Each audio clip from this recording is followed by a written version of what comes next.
Hello guys, welcome back to capital trading. आज हम discuss करेंगे बीटीसी की प्राइस एक्शन।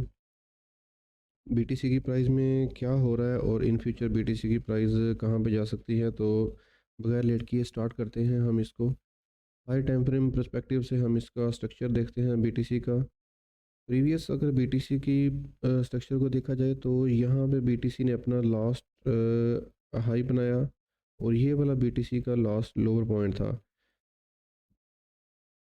इस पॉइंट को बीटीसी ने ब्रेक करने के बाद अपना स्ट्रॉन्ग हाई यहाँ पे कंफर्म कर दिया, जो कि इस जगह पे बना। हायर हाई इसको मार्क करेंगे। हायर हाई मार्क करने के बाद जब भी किसी भी स्टॉक में स्ट्रक्चर ब्रेक होता है तो उसके लिए इंड्यूसमेंट लेना बहुत ज़रूरी होती है। जब तक कोई भी स्टॉक अपनी इंड्यूसमेंट नहीं लेता उसका हाई या लो कंफर्म नहीं होता। और जब हाई या लो कंफर्म नहीं होगा आपको, तो आप लोग स्ट्रक्चर मैपिंग ही सही तरह से नहीं कर सकते। मोस्टली जहाँ भी जितने भी न्यू ट्रेडर हैं इनको आइडिया नहीं होता कि बीटीसी का एक्चुअल में हाई या लो क्या होता है। रिटेल ट्रेडर मोस्टली इनका मसला ये होता है कि किसी भी पॉइंट से अगर प्राइस टर्न करती है ऊपर की तरफ या नीचे की तरफ तो वो उसको हाई या लो मार्क कर लेते हैं। ये बिल्कुल गलत तरीका है, इस तरह हाई या लो मार्क नहीं करते। इंस्टीट्यूशंस कभी भी आपको नहीं बताते कि हाई या लो कैसे होता है। जितने भी बड़े बड़े इन्फ्लुएंसर हैं यहाँ पे, वो भी नहीं आपको बताते कि हाई या लो किस तरह मार्क होता है, क्योंकि जितने बड़े इन्फ्लुएंसर्स हैं इनको बड़े बड़े इंस्टीट्यूशंस एक्सचेंजेस इनको मंथली बेसिस पे इनको हायर किया हुआ होता है। और ये सो कॉल्ड इंडिकेटर्स, मुख्तलिफ स्क्रिप्ट्स और काफ़ी ज़्यादा चीज़ें ये इंटरनेट के ऊपर आपको मिल जाएंगे जिससे पता चलता है कि यार बीटीसी की प्राइस ऊपर जानी है या नीचे जानी है। वो सब कुछ फेक होता है, वो बिल्कुल भी फेक होता है। अगर आप जो मैं आज आपको चीज़ें बताने लगा हूँ इन चीज़ों को अगर आप सीख लेते हैं सही तरह से और इनकी प्रैक्टिस करते हैं तो आपको किसी भी इंडिकेटर की ज़रूरत नहीं पड़ेगी।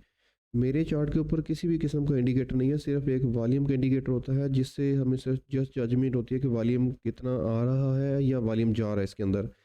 जस्ट ना हम ना कहीं कोई इसमें मूविंग एवरेज यूज़ करते हैं, ना आरएसए यूज़ करते हैं, ना मैकडी यूज़ करते हैं। ये सारे लेगिंग इंडिकेटर होते हैं। इनमें इशू ये होता है कि इंडिकेटर बजाते खुद एक इंडिकेटर होता है, क्योंकि वो उसी स्टॉक की प्रीवियस हिस्ट्री को देख के आगे की प्रेडिक्शन कर रहा होता है।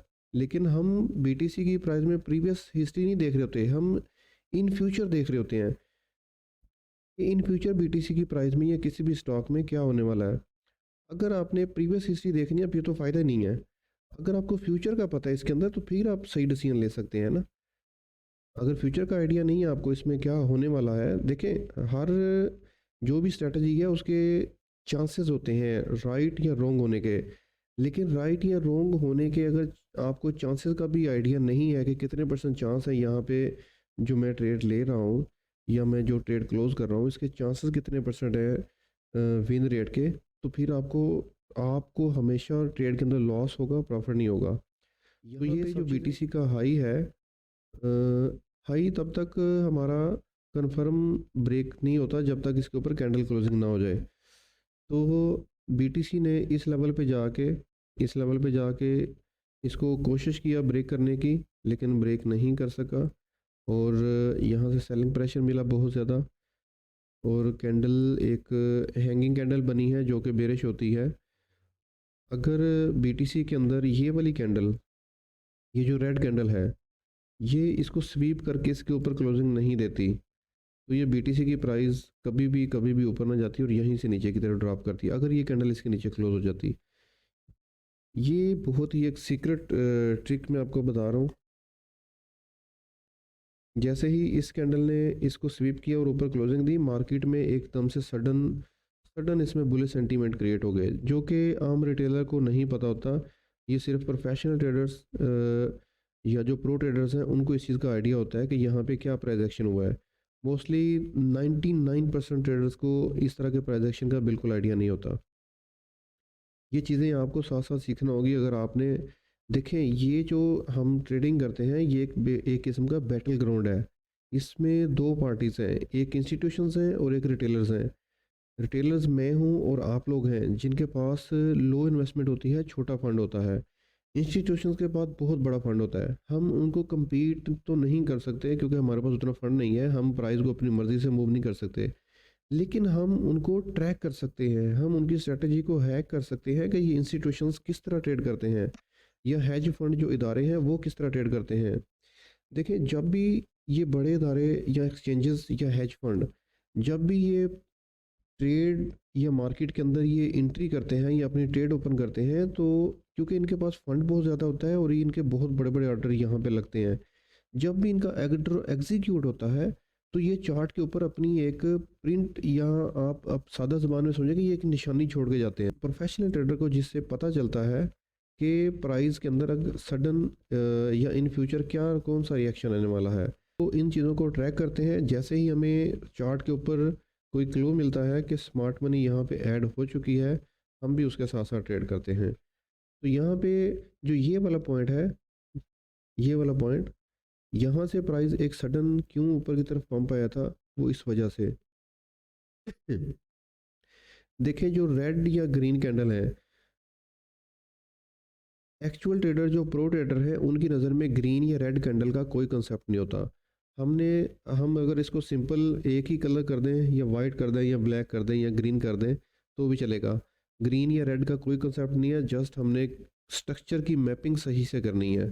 अगर स्ट्रक्चर की मैपिंग सही से आ गई तो आप इंस्टीट्यूशंस को इजीली बीट कर सकते हैं मार्केट के अंदर, और आपको बहुत ज़्यादा फंड की भी ज़रूरत नहीं है उसके लिए।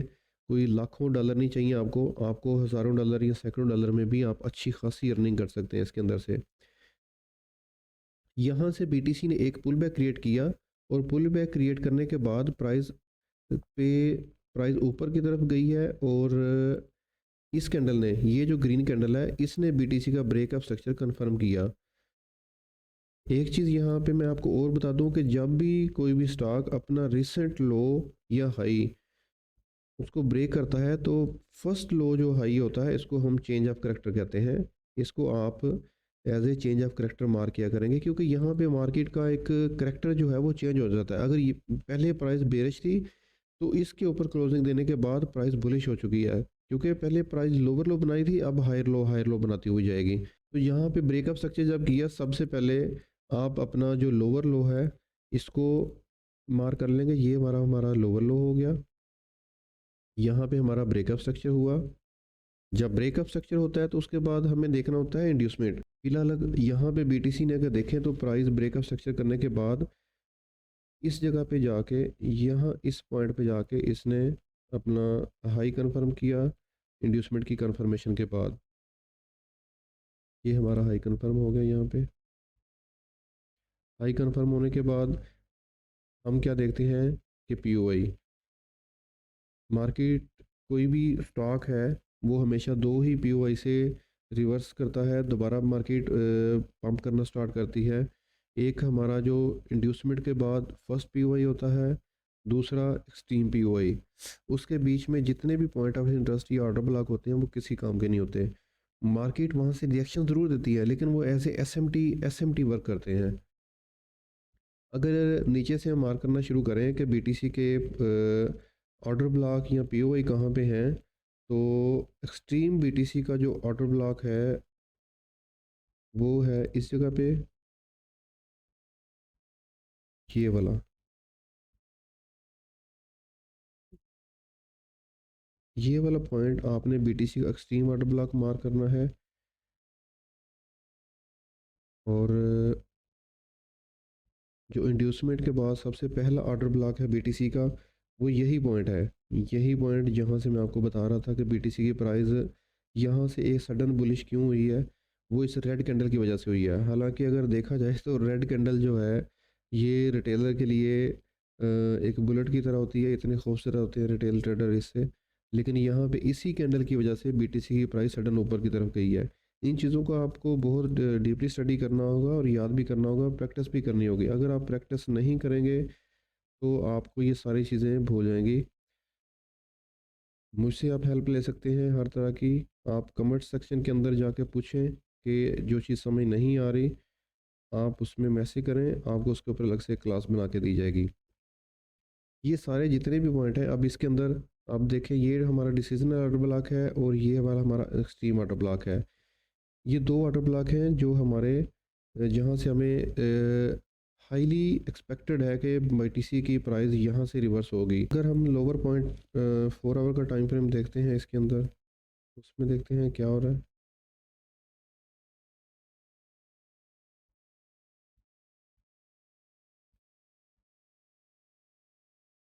4 आवर टाइम फ्रेम के अंदर ये वाली एक अनमिटिगेटेड वीक है 1 आवर टाइम फ्रेम में।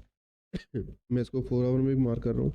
1 आवर में अगर देखेंगे तो ये यहाँ पे एक ऑर्डर ब्लॉक है, इसके अंदर प्रॉपर इम्बैलेंस है यहाँ पे, और मार्केट ने पुल बैक भी क्रिएट किया हुआ है। ये वाला पॉइंट, ये वाला पॉइंट जो है एक प्रॉपर यहाँ पे ऑर्डर ब्लॉक है। इसको इस तरह करके आप देख सकते हैं।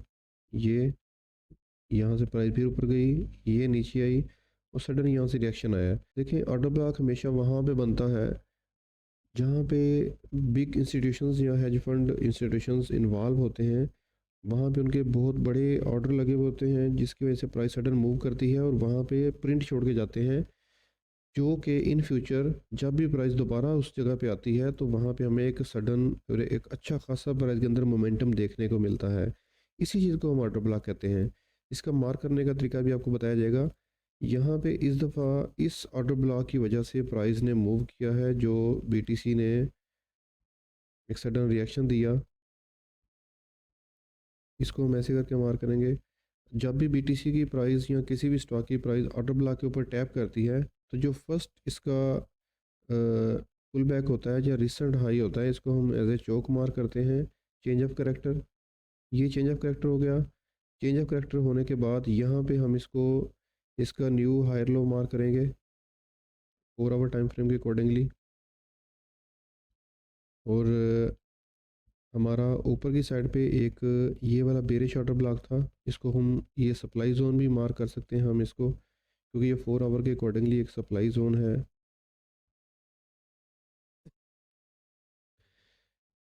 लोअर ऑर्डर ब्लॉक पे टैप करने के बाद प्राइस जो है वो सडन हायर ऑर्डर ब्लॉक के ऊपर टैप की है और वहाँ से इसको रिएक्शन मिला है। तो इसका मतलब है कि इस जगह पे ऊपर जाके जितने भी मोस्टली जो बिग इंस्टीट्यूशंस हैं या प्रो ट्रेडर हैं वो यहाँ पे प्रॉफिट को बुक करना स्टार्ट करते हैं। तो प्राइस एक रेंज के अंदर, जब भी प्राइस दो ऑर्डर ब्लॉक के अंदर टैप करके बार बार मूव करना शुरू करती है तो वो एक रेंज बाउंड में ट्रेड करना शुरू कर देती है। जब प्राइस रेंज के अंदर ट्रेड करती है तो आपको प्राइस के अंदर बीच में यानी कि इस एरिया के अंदर कोई भी पोजीशन ओपन नहीं करना होती है। आपको हमेशा एक्सट्रीम लेवल पे या अप साइड पे या डाउन साइड पे प्राइस को आने का वेट करना है। हमेशा वेट करना है कि प्राइस आपकी रेंज के अंदर आए, ना कि आप प्राइस को चेज़ करें। अगर आपने प्राइस को चेज़ करना शुरू कर दिया तो मोस्टली आपको लॉस में रहेंगे। यहाँ पे 4 आवर टाइम फ्रेम में प्राइस नीचे आने के एक्सपेक्टेड चांस है इस वीक के ऊपर। सेम वही वीक है ये जो नीचे ये वाली जो 1 आवर टाइम फ्रेम के अकॉर्डिंगली आपको दिखाई थी, सेम यही वीक अब यहाँ भी इन्होंने बनाई है। ये इसको हम डिमांड जोन मार्क करेंगे। और एक यहाँ पे इसी तरह 1 आवर की भी एक अनमिटिगेटेड वीक है जो इस जगह पे है।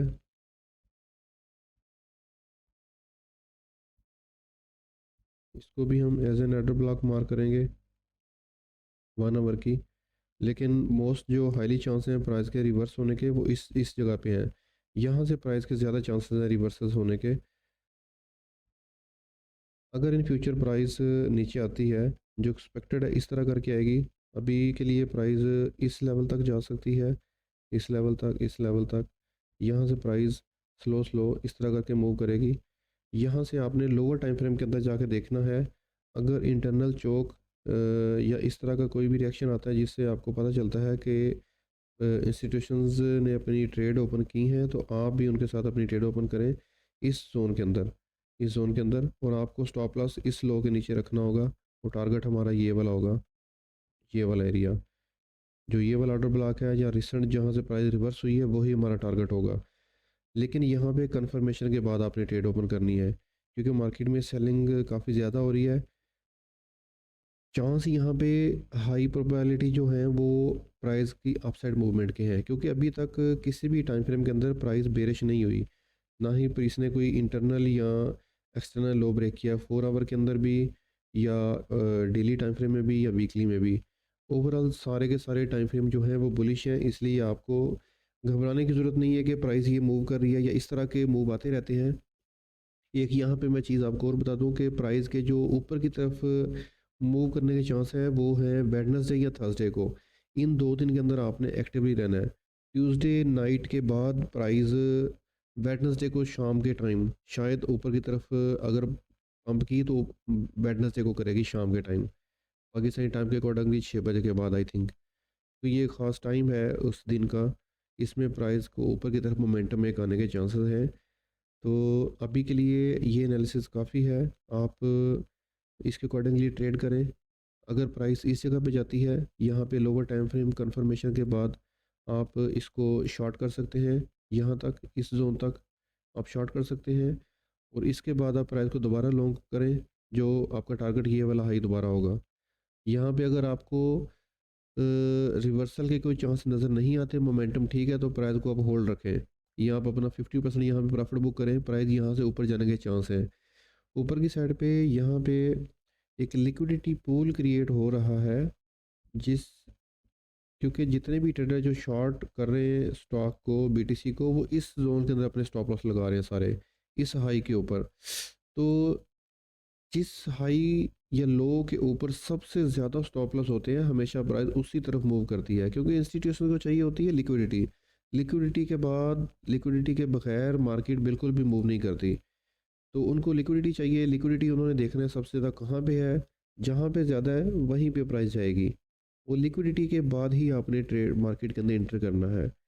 हमेशा लिक्विडिटी को ट्रेड करें, स्टॉक को या चार्ट को ट्रेड नहीं करना। लिक्विडिटी को ट्रेड करेंगे तो आप प्रॉफिटेबल रहेंगे। अगर लिक्विडिटी को ट्रेड नहीं करेंगे तो आप खुद लिक्विडिटी बन जाएंगे। मुझे अब इजाज़त दीजिए। अल्लाह हाफिज़।